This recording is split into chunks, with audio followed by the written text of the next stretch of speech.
Can it all be unplugged one-handed? Yes, it can. It's quite important to know, really, in some situations, because a lot of the time it's not like being in the showroom. You need to be able to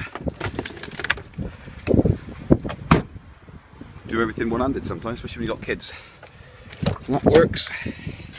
Right, this is my, by the way, I'm showing you all this because this is my morning routine, because obviously I can't shut the garage door with the nose in, which will change, of course, when I get the home charge point. So boom, boom, boom, boom, boom. Put this down here. Trying to run any kids over, as you can see. They're out there. Terrible dirty camera, but you can better just about make it out. It is quite difficult. You need like a squeegee to clean that camera, unless you want a dirty hand. So I get out. Oh, mummy's shouting at the kids, and she's definitely not wearing her dressing gown. And then I shut this up.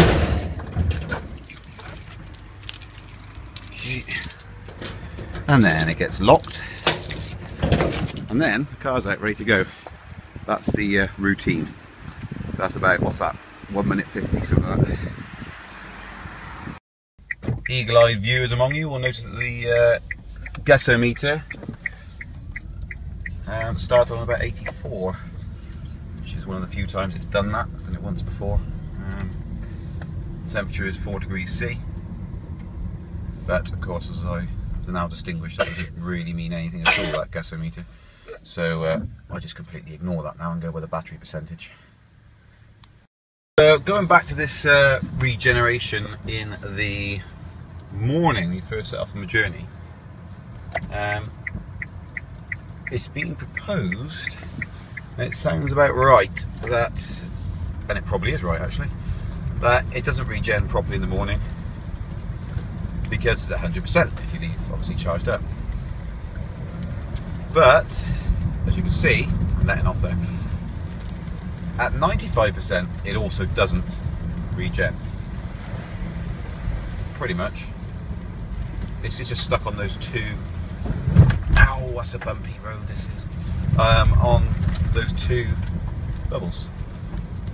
It don't go any further than that. Put my foot on the brake, it doesn't either, so I've slammed my foot on the brake there, and it doesn't, what's the car coming? It doesn't regen. But that's the battery at 95%, so still haven't really got an answer to that.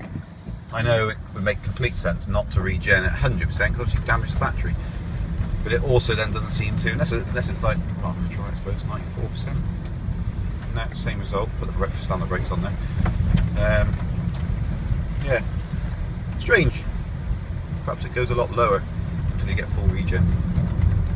Right, I'm getting more regen now at 93%, but not full. But it's almost out. Put it in drive mode. I don't think it makes any difference. Put it in B mode.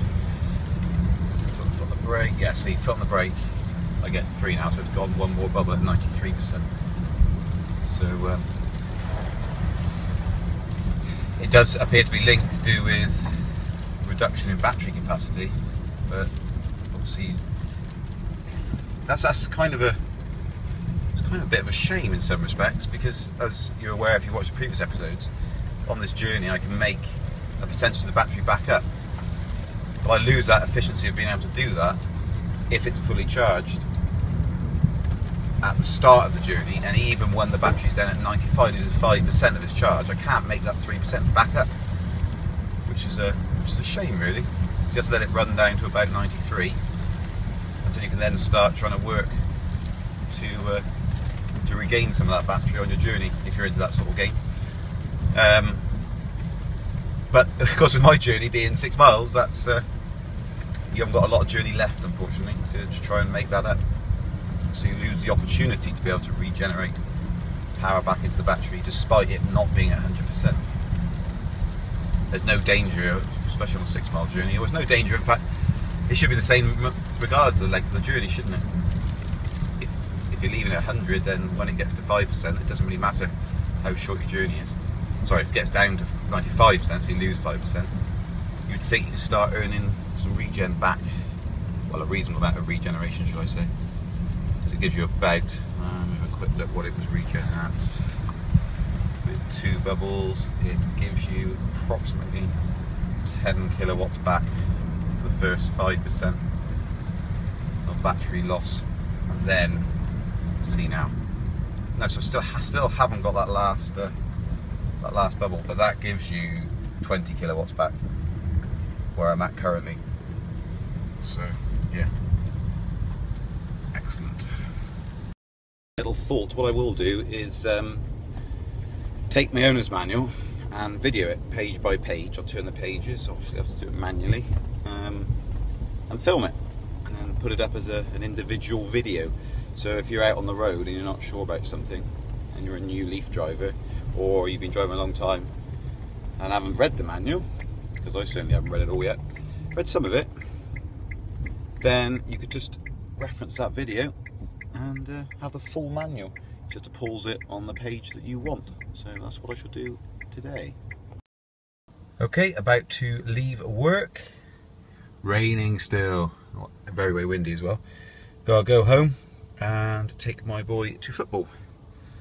So off I go, gonna keep the heating on and everything. Should get to there and back, it's in Lydney. So I'll go from here to home, 6 miles to Lydney, probably about 10 miles, and then back again. So all should be well, hopefully. We'll report back later. Okay, back home with 46% remaining. Time to charge the old girl up.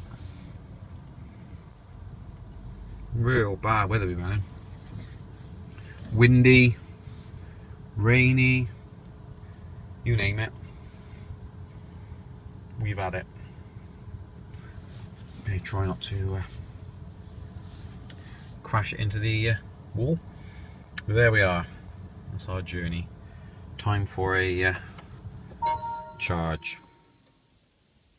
Bye bye Nissan for another day.